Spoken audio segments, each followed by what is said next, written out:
This week, in part 2 of Walking in the Dark, the Beauty of Boundaries, we're going to talk about boundaries as challenges and how we're going to move from, again, prediction to preparation to find success.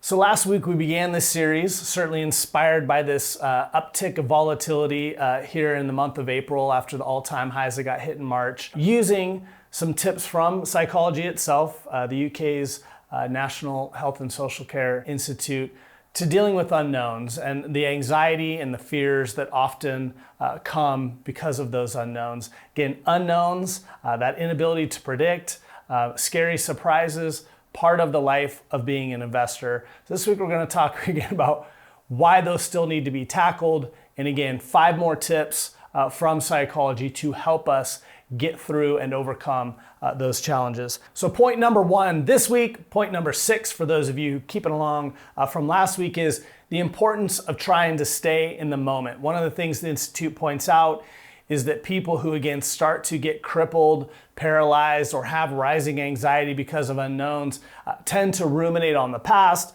They tend to try to fixate on what the future might hold. As relates to investing, what we see from a ruminating on the past is, again, people just beating themselves up with the bad decisions that they've made, feeling like they'll tackle it tougher next time, but not necessarily having a plan in place. Talked about this a few weeks ago. There's always going to be a scary monster, and it's rarely going to be the same scary monster that led to a market pull down. And so while people know, I shouldn't have panicked last time, but this time it's fill in the blank, global pandemic, having just watched King Kong, maybe it's King Kong shows up. There's always going to be something that changes. And yet it isn't that thing that really is the pivotal difference.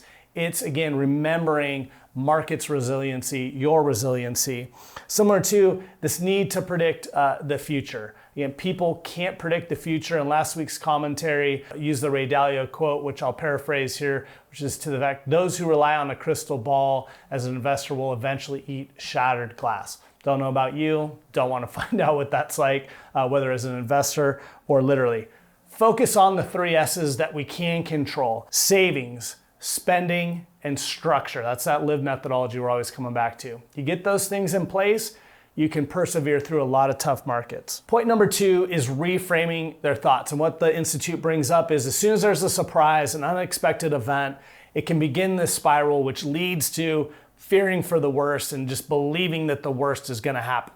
Again, we see this with clients all the time, or investors in general, or even the media and pundits.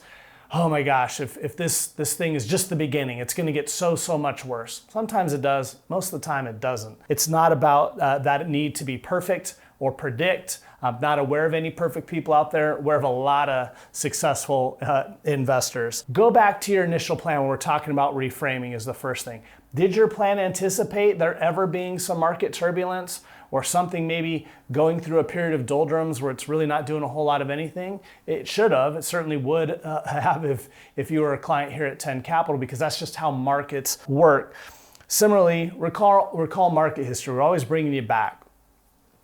No, history doesn't repeat itself, but again, paraphrase Mark Twain, it certainly rhymes. That's true with investors. Again, that market resiliency, those adaptations within the economy are something that's hard to see in its own right, but again, comes through time and time again, usually right on the heels of tough times, to again lift markets, lift the economy, and of course, as a consequence, portfolios. Point number 3 they bring up as you're going through this and you're trying to get through these anxiety of unknowns is finding a strategy that's right for you. As 10 Capital would talk about it, we say you are your benchmark.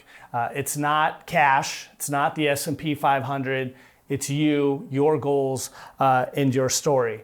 So here again, common mistake. Time frames. I heard this might be a bad year in the market. Great. Are you selling off everything in your portfolio this year? Do you need everything this year? How long do you have till retirement? What exactly part of the market are they referring to? And is that the only part of the market you hold? It's so easy to, again, intake these things from the press, from the media, and really not contemplate what it means in total. So that's step 1.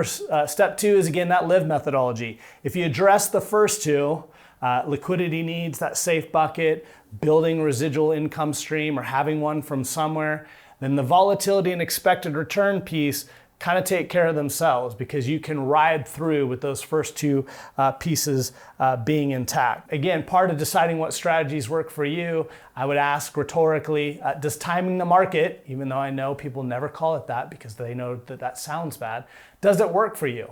Did you actually buy in March of 2009 when the papers were screaming about gloom and doom? Did you buy into the COVID crash in the middle of March when the shelter in place was going in? I know for me, certainly felt in my own right, certainly heard from a lot of other people. I think this is going to go on for some time. I can't see how the markets could possibly get better. It's a very fair thought. Arguably, things didn't get better for quite some time, and yet the market was bottoming before its rapid ascent right at that time. So again, timing in all its different forms and all of its sometimes strong rationales, rarely the path that's going to take you to success. Point 4 is only do what is comfortable. Now, to be clear, they're not saying just follow those feelings. What they're saying is find your path, find your way to success. And most importantly, again, recognizing, and I quote, don't let that anxiety be an excuse that stops us from doing positive, beneficial thing. Avoiding hard isn't a choice. Volatility is hard. Watching your purchasing power and ability to provide for your family erode because of inflation, also hard. And I would also point out permanent, unlike volatility. You need some action. That's really the third sub-point here is inflation, even with a 2% drag over 20 years, erodes a third of your purchasing power. If you fall 3% behind inflation, it'll take away almost half of your purchasing power. Don't know any plans, unless you're ultra wealthy, that can take that type of a hit to one's purchasing power. Point number 5 is get practical advice, and I would argue fiduciary-based advice that's in your best interest, not in the salesperson. During times like this, we see it. Newsletters, gold, commission-based annuities, people trafficking in pretending to know the future or have some panacea for all your ills. Those are the people we would argue, whether you ever want to work with us or not, that you need to avoid. A good partner, someone who you can rely on, is probably going to tell you some things that are hard to hear from time to time. And I know, hopefully, there's things in this video that are challenging you and challenging you to a better place. And lastly, does this partner have a proven track record of being able to navigate through these markets? Have they gone through a bear market in themselves? Do they have a plan? Can they detail that plan for you out and show you again how it can take care of you and your family? That wraps up this series. I hope you've enjoyed it. I hope you found some help. If you've got questions about this or any of the aspects and how your situation might improve, of course, feel free to reach out anytime.